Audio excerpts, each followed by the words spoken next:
Vous allez fidèlement à l'église, chantant les chansons, suivant les rituels. Faire tout ce qu'on vous a dit est sain. Mais permettez-moi de vous demander quelque chose de gras. Êtes-vous fait ces choses parce que Jésus les a commandées? Ou simplement parce que c'est comme ça que cela a toujours été fait? Aussi choquant que cela puisse paraître, de nombreuses pratiques qui remplissent les églises aujourd'hui, oui, même la vôtre, n'ont jamais été enseignées par Jésus-Christ. En fait, la Bible nous avertit dans Matthieu 15, 9. « Ils m'adorent. En vain, leurs enseignements ne sont que des règles humaines. Ce n'est pas un petit problème, c'est un réveil. Parce que si votre culte est sincère, mais mal dirigé, cette vidéo ne doit pas vous condamner, c'est pour vous libérer, pour ouvrir vos yeux sur la différence entre la religion et la révélation, entre la tradition et la vérité, entre ce que l'homme a créé et ce que Dieu a réellement dit. Parce que le vrai Jésus ne se cache pas dans les rituels ou ne verrouille pas les systèmes. Il parle à travers sa parole, vous appelle plus près en demandant « Veux-tu me suivre ?» Même si cela signifie laisser ce que tu pensais être. Sacré! Si vous avez déjà eu l'impression que quelque chose était éteint, comme si votre esprit avait faim, même après la fin du service, c'est peut-être pourquoi. Parce que tout ce qui ne fait pas à l'Église aujourd'hui n'est pas de Dieu. Une partie est du bruit, une partie de cela est la culture, une partie est des affaires, et oui, une partie est de la tromperie. Mais ne vous inquiétez pas, vous êtes sur le point de découvrir quelle pratique que Jésus n'a jamais demandée et comment revenir à une foi enracinée dans ses paroles seules. Restez avec moi jusqu'à la fin, car ce que vous entendrez aujourd'hui pourrait secouer votre théologie. Mais cela renforcera également votre relation avec Dieu. Si vous croyez au pouvoir de la vérité, à la Bible comme votre fondation et à Jésus-Christ en tant que sauveur unique, ce message est pour vous. Et si vous êtes assez courageux pour affronter les traditions qui peuvent vous empêcher de connaître pleinement Dieu, alors vous êtes exactement là où vous devez être. Maintenant, dites-moi, quelle pratique d'église pensez-vous que Jésus n'a jamais réellement approuvée? Laissez vos pensées dans les commentaires et préparez votre cœur à la vérité qui vous attendait depuis le début. Vous êtes-vous déjà arrêté pour vous demander « Est-ce que je fais ça parce que Jésus l'a dit ou parce que c'est juste ce que tout le monde a toujours fait ?» C'est une question qui pourrait secouer tout le fondement spirituel de quelqu'un.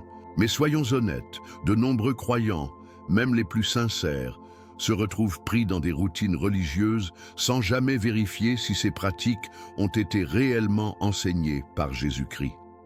Et il ne s'agit pas de jugement, il s'agit de la révélation. La foi, après tout, ne consiste pas à suivre aveuglément une foule. Il s'agit de marcher en alignement avec la parole vivante de Dieu. Dans Matthieu 15, 9, Jésus a dit quelque chose qui devrait faire arrêter quiconque sur leurs traces. Ils m'adorent en vain. Leurs enseignements ne sont que des règles humaines. Quel puissant rappel! Dieu ne cherche pas de bruit, il cherche des cœurs ancrés dans la vérité. Dans de nombreuses églises aujourd'hui, il y a des traditions transmises pendant des générations, rituels, coutumes, même des événements entiers, avec une dévotion mais sans instruction divine. Lorsque vous demandez « Est-ce biblique ?», la réponse revient souvent à « C'est comme ça que ça a toujours été ». Mais la tradition, peu importe à quel point elle est sincère, ne devrait jamais rester plus grande que la parole. Jésus n'est pas mort sur la croix pour que nous puissions suivre les systèmes. Il est venu nous reconnecter au cœur du Père. La foi n'est pas une cérémonie, c'est une relation. Et lorsque nos actions sont enracinées dans la culture au lieu de la Bible, même le culte le plus passionné peut perdre sa valeur éternelle. Ce n'est pas seulement une préoccupation pour les pasteurs ou les théologiens. C'est un appel à chaque croyant pour examiner ce qu'ils font et pourquoi ils le font. Soyons clairs, il ne s'agit pas de démolir l'Église, il s'agit de rappeler l'Église à sa source, Jésus. Dieu n'est pas impressionné par les bâtiments. Impressionnant, les longues cérémonies ou les discours éloquents si sa parole n'est pas le fondement. Certains croyants peuvent crier pendant l'adoration, lever les mains ou assister à chaque service, mais manque encore l'essence de ce que Jésus est venu enseigner. La foi fondée dans la Bible produit une transformation. Il produit des fruits. Si ce que nous faisons à l'Église ne nous rapproche pas de Jésus-Christ ou ne nous aide pas à aimer les autres plus profondément, alors nous devons faire une pause et réfléchir. Se pourrait-il que nous adorions par habitude au lieu de la conviction? Le but ici n'est pas de créer des débats de division ou d'étincelles, c'est pour apporter de la lumière. Comme un mentor spirituel pourrait le dire à un étudiant, « Bien-aimé, ne faites rien à faire à l'aveugle, testez tout avec le mot. La Bible n'est pas seulement un livre, c'est la voix de Dieu. » Et Jésus-Christ a clairement indiqué que ses moutons connaissent sa voix. Jean 10, 27. Donc, quand quelque chose se fait au nom de Dieu, mais ne peut pas être retracé à sa parole, il mérite un deuxième regard. L'apôtre Paul a averti Timothée d'une époque où les gens rassembleraient des enseignants qui disent ce que leurs oreilles qui démangent veulent entendre. 2 Timothée 4, 3. Ce moment est maintenant. Et c'est pourquoi nous devons revenir à la simplicité et au pouvoir de l'Évangile. Donc, avant de plonger plus profondément dans des pratiques spécifiques, que ce soit l'objectif à travers lequel nous regardons tout, est-ce quelque chose que Jésus a commandé ou quelque chose que les gens ont créé? Nous ne sommes pas là pour détruire la foi, nous sommes là pour le restaurer, pas dans les systèmes, pas dans les traditions, mais dans la vérité vivante de Dieu, la grâce inébranlable de Jésus-Christ et la guide intime du Saint-Esprit. Et une fois que vous avez commencé à mesurer les pratiques de l'Église à travers l'objectif de l'Écriture, vous serez étonné de voir à quel point la clarté se précipite. Voyons maintenant de plus près la première pratique courante que beaucoup supposent être sain, mais peut ne pas être bien tenu à Jésus sur une scène de la crise, comme un coup de pouce pour une protection, un oignon de la crise, comme un coup de pouce pour un coup crosse, un bouclier du mal. Ces pratiques découlent souvent de la foi profonde, de l'intention sincère et de la tradition culturelle. Mais voici la question la plus profonde. Jésus-Christ a-t-il jamais enseigné que la puissance spirituelle vient des objets? Si vous recherchez la Bible, vous constaterez qu'il n'a pas mis l'accent sur les éléments physiques, mais a toujours souligné quelque chose de bien plus profond, la foi. Dans Luc 8, 48, il a dit à une femme qui a été guérie, « Votre foi vous a bien fait. » Pas le manteau qu'elle a touché, pas l'environnement dans lequel elle se trouvait, pas les rituels, sa foi. C'est la clé que beaucoup oublient. Au fil du temps, les objets religieux sont devenus des substituts à la croyance réelle. Les gens font confiance dans l'eau bénie par quelqu'un d'autre, l'huile placée dans des pots ou les médaillons portés autour de leur cou, pensant que ces choses repousseront le danger ou la déverrouillage des bénédictions. Mais voici une vérité aimante. Les objets n'ont pas de pouvoir, Dieu le fait, et il répond non pas aux jetons physiques, mais à une foi authentique et rendue. Maintenant, cela signifie-t-il que l'huile ou une croix est mal? Pas du tout, mais cela devient dangereux lorsque les gens commencent à croire que l'objet lui-même porte le miracle. Cet état d'esprit éloigne la gloire de Jésus et sur la chose, ce qui en fait une idole déguisée. L'ennemi aime ce genre de distraction, car il offre une forme de piété sans la puissance de la vraie relation avec Dieu. Considérons ceci, si l'autorité spirituelle reposait vraiment dans des objets, Jésus n'aurait-il pas remis à ses disciples des articles spéciaux pour les transmettre? Au lieu de cela, il leur a donné sa parole et la puissance du Saint-Esprit, pas de collier, pas de reliques, juste le message du royaume. Dans Actes 3, Pierre a guéri un homme boiteux, non pas avec de l'huile ou un symbole, mais en déclarant « Au nom de Jésus-Christ de Nazareth, walk ». Ce nom, soutenu par la foi, était suffisant. Il n'y avait pas de rituel, pas d'éléments physiques impliqués, juste le pouvoir brut de la foi en action. C'est le genre de foi que Jésus veut que ses disciples portent. Celui qui ne dépend pas des accessoires externes, mais qui repose en toute confiance dans la présence et les promesses de Dieu. Pourtant, La tentation de compter sur quelque chose que nous pouvons toucher est forte. Les humains ont soif le tangible. Ils se sentent plus en sécurité, plus réels. Mais la Bible nous appelle à marcher par la foi, pas par la vue. 2 Corinthiens 5, 7. Et lorsque nous dépendons des objets sacrés au lieu de l'intimité sacrée avec Dieu, nous risquons de construire notre maison sur du sable au lieu de la roche solide. Jésus n'a jamais donné à ses disciples une formule de « utiliser cet objet et vos problèmes disparaîtront ». Il a dit des choses comme « ayez foi en Dieu » et « recherchez d'abord le royaume ». Cela nous dit tout. La clé de la percée ne se trouve pas dans une bouteille d'huile ou un morceau de tissu. Elle se trouve dans la posture de votre cœur devant Jésus-Christ. Alors, la prochaine fois que quelqu'un atteint un charme, une médaille ou une bouteille d'huile comme première ligne de défense, peut-être lui demander doucement « Croyez-vous vraiment que cet objet peut faire ce que seul Dieu peut ?» Il ne s'agit pas de manque de respect à la tradition, il s'agit d'élever la vérité. Le vrai pouvoir ne réside pas dans les choses faites par l'homme, mais dans la foi qui déplace les montagnes, le genre de foi qui dit « Même si je ne le vois pas, je le crois ». Lorsque nous vivons comme ça, nous honorons le Dieu de la Bible, pas parce que nous tenons entre nos mains, mais par qui nous avons confiance dans nos cœurs. Et avec cette fondation, continuons ce voyage et découvrons la prochaine pratique commune qui, bien que bien intentionnée, pourrait ne pas être ce que Jésus a toujours voulu pour son Église. Imaginez entrer dans une église accablée de soucis, ayant désespérément besoin d'une touche de Dieu, et quelqu'un vous dit que votre percée coûtera un don spécifique. Donnez ce montant, disent-ils, et Dieu libérera votre bénédiction. Cela semble familier. Il est déchirant à quel point cela est devenu courant dans certains endroits de culte. Mais lorsque nous ouvrons la Bible, nous voyons quelque chose de radicalement différent.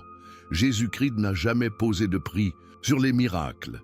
Il a guéri les malades, nourri les affamés, a livré les opprimés, ne demandant jamais une seule pièce en retour. En fait, dans Matthieu 10, 8, il a donné une commande claire à ses disciples. Vous avez reçu librement, donnez librement. Cette phrase démolit chaque système qui transforme les dons de Dieu en transactions commerciales. La grâce de Dieu n'est pas à vendre, la foi n'a pas besoin d'un reçu.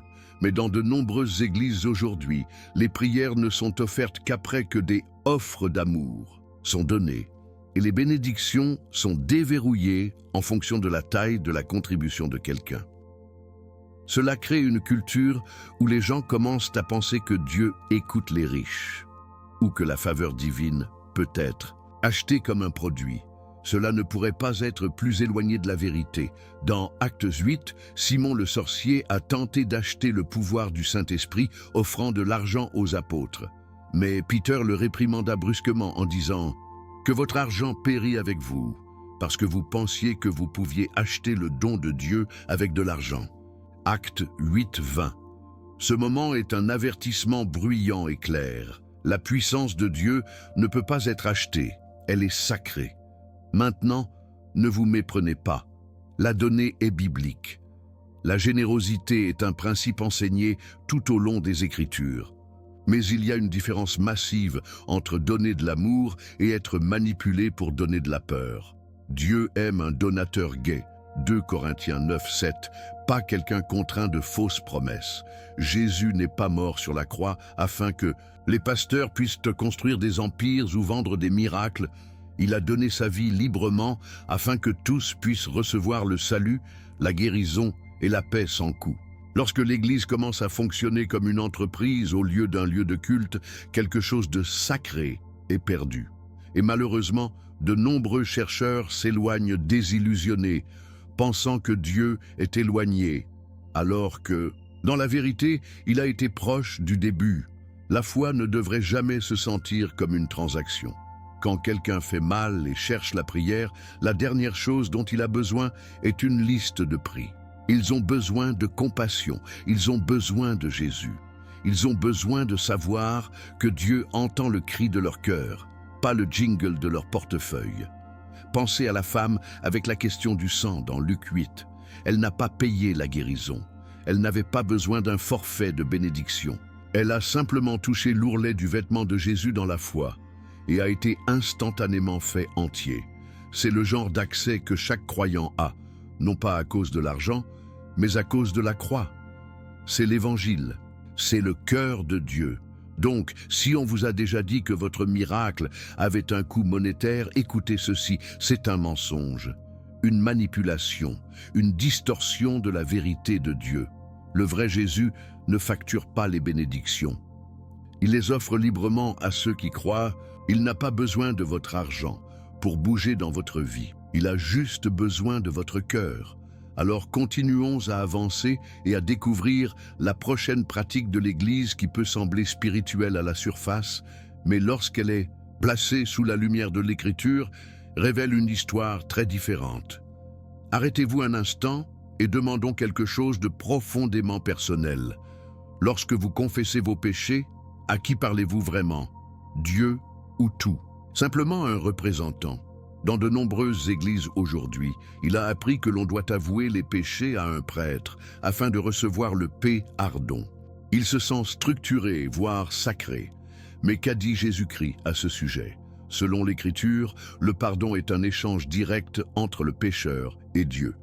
Dans 1 Jean 1, 9, nous lisons: « Si nous avouons nos péchés, il est fidèle et juste pour nous pardonner et nous nettoyer de toute injustice. » Aucun tiers requis. Pas de dépendance rituelle, juste une confession brute et honnête devant un Dieu saint qui est impatient de restaurer. Cela ne signifie pas que la confession n'a aucune valeur. Au contraire, admettre nos défauts est un puissant acte d'humilité et de transformation.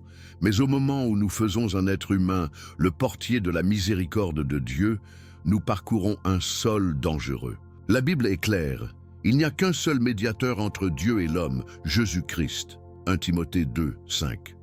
Lui seul a le pouvoir de pardonner le péché parce qu'il a payé le prix ultime avec son propre sang. Lorsque nous plaçons ce rôle divin dans les mains humaines, même avec de bonnes intentions, nous risquons de minimiser le sacrifice de la croix. Le pardon ne consiste pas à passer par des motions. Il s'agit d'être fait nouveau par la grâce de Dieu à travers l'œuvre terminée de Jésus. Regardons les exemples de l'Évangile.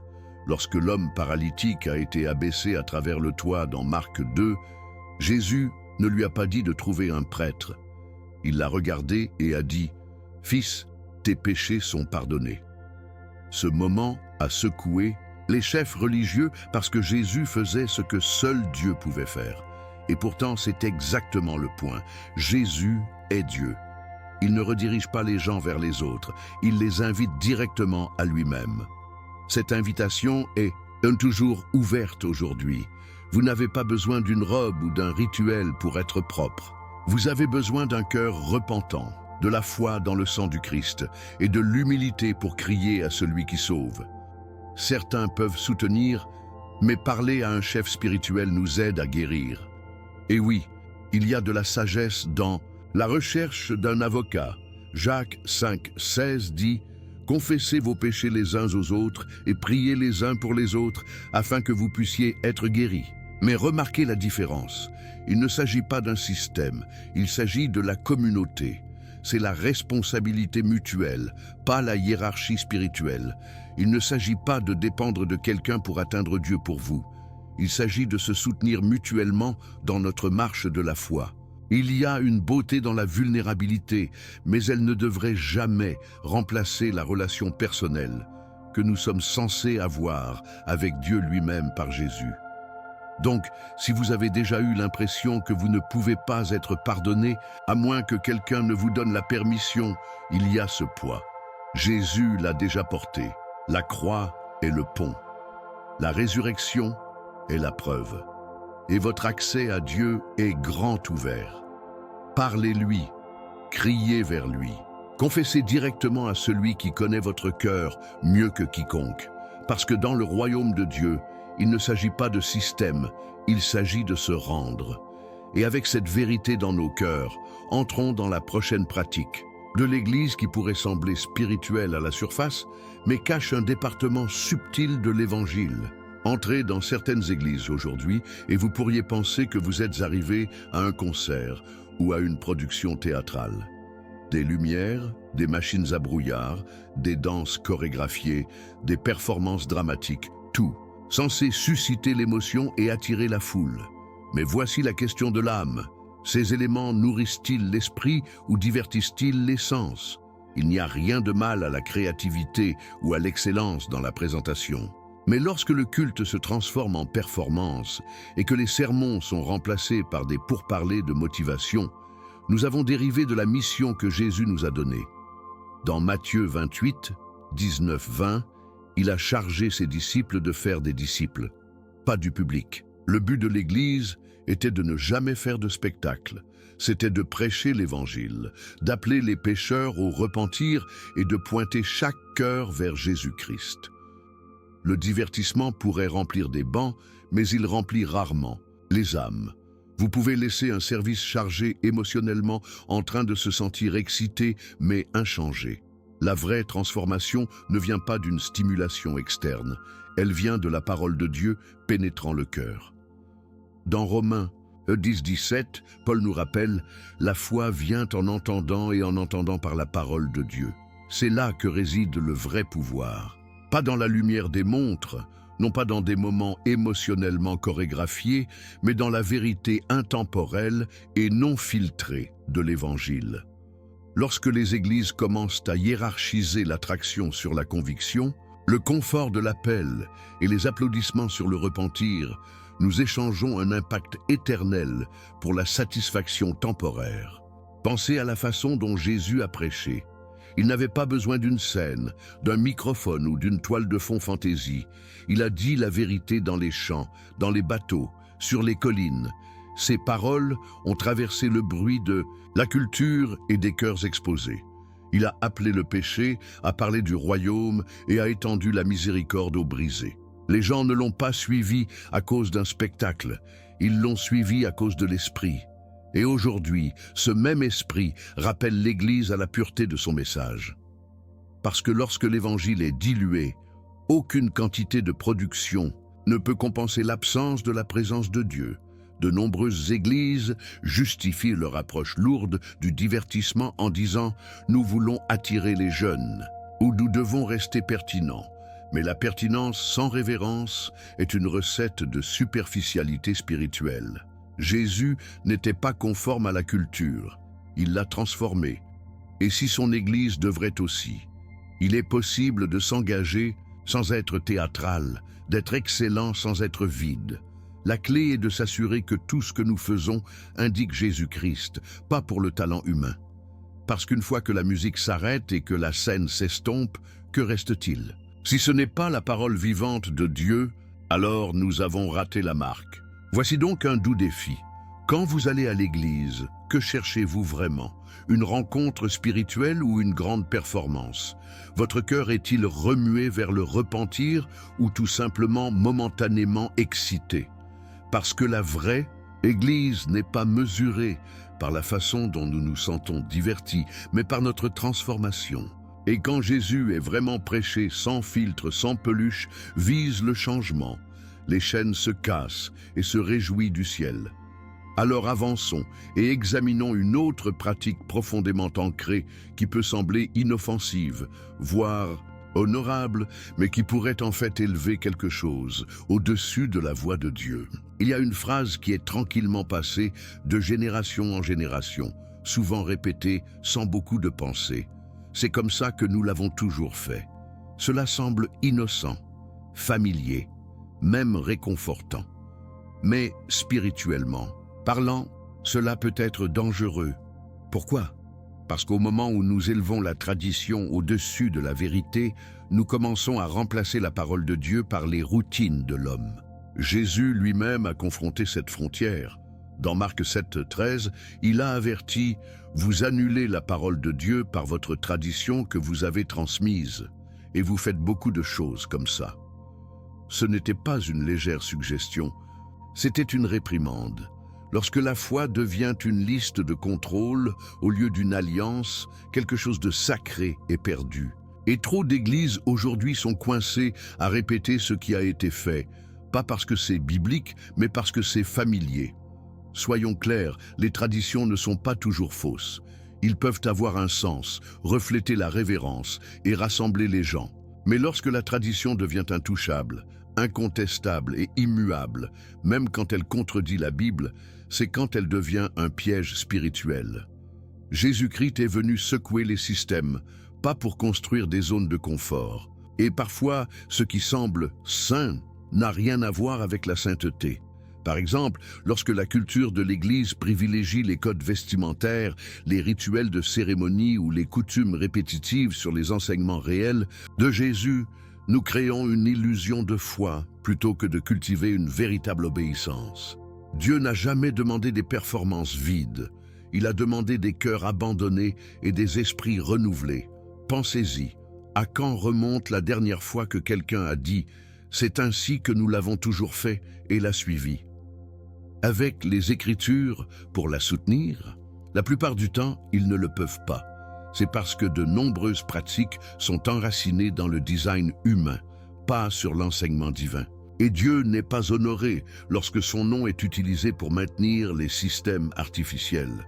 La Bible doit toujours être notre plus haute autorité, plus élevée que la culture, plus élevée que le patrimoine, supérieure à la tradition. Il n'est pas irrespectueux de demander « où est-ce » dans le mot. C'est sage, c'est biblique. Dans Actes 17, 11, les Juifs béréanes ont été appelés nobles parce qu'ils ont examiné quotidiennement les Écritures pour voir si ce que Paul a dit était vrai. S'ils ont testé l'apôtre Paul, combien devrions-nous tout tester aujourd'hui? Ce changement n'est pas facile. Lâcher prise de la tradition peut avoir envie de laisser aller l'identité.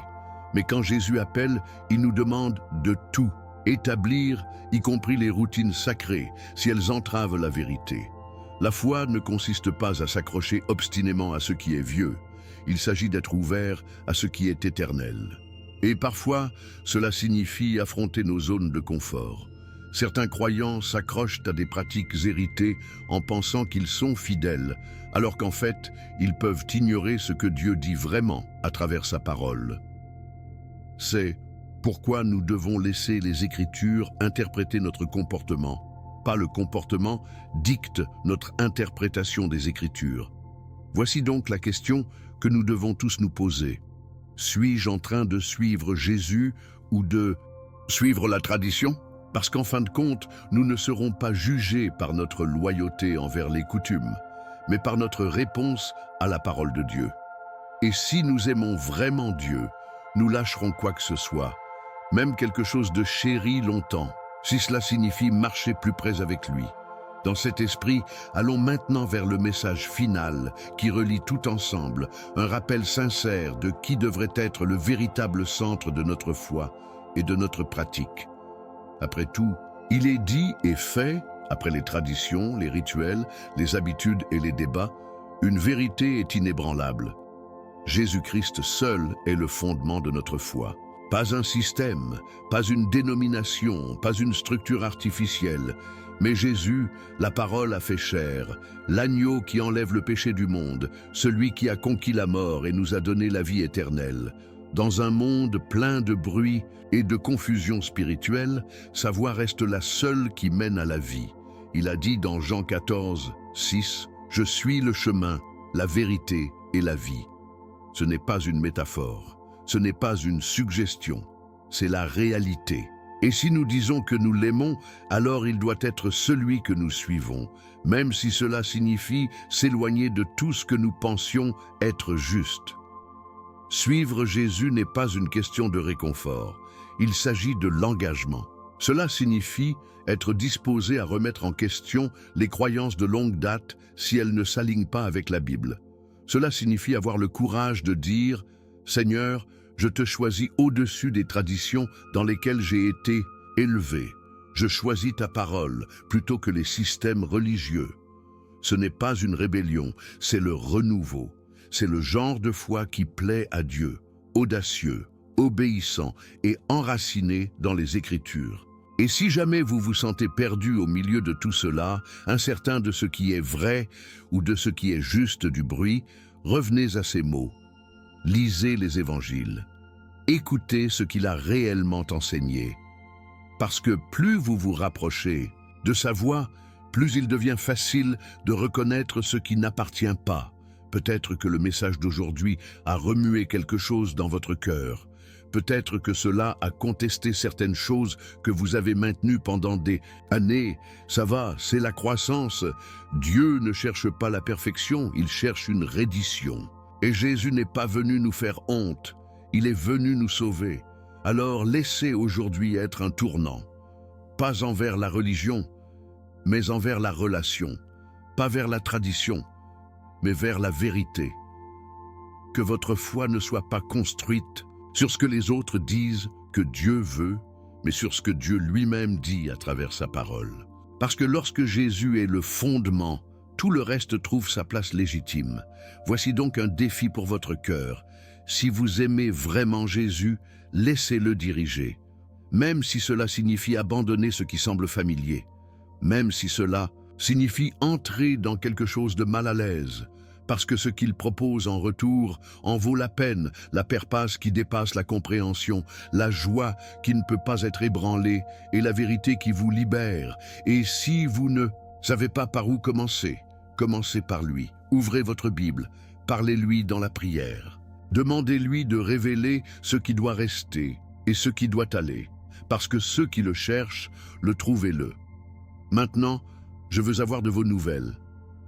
Quelle pratique de l'Église mentionnée dans cette vidéo vous a fait arrêter et penser « Attendez, Jésus n'a jamais dit ça ». Partagez-le dans les commentaires ci-dessous.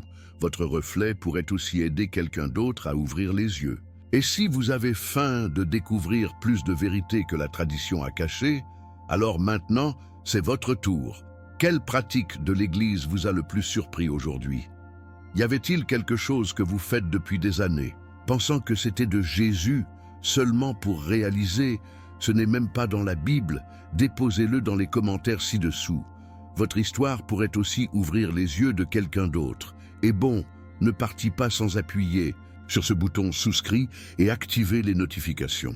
Si vous êtes sérieux au sujet de la construction d'une foi basée sur la parole de Dieu, pas des traditions, alors vous ne pouvez pas vous permettre de manquer ce qui va venir. Croyez-moi, la prochaine vidéo va découvrir encore plus de vérités que le système religieux ne veut pas que vous entendiez. Appuyez sur la vidéo apparaissant sur votre écran dès maintenant et continuons à creuser dans les vérités qui mettra le feu à votre âme. Je suis Marco et je te verrai dans le prochain. Restez ancrés dans la parole, restez près de Jésus et continuez à grandir dans votre foi.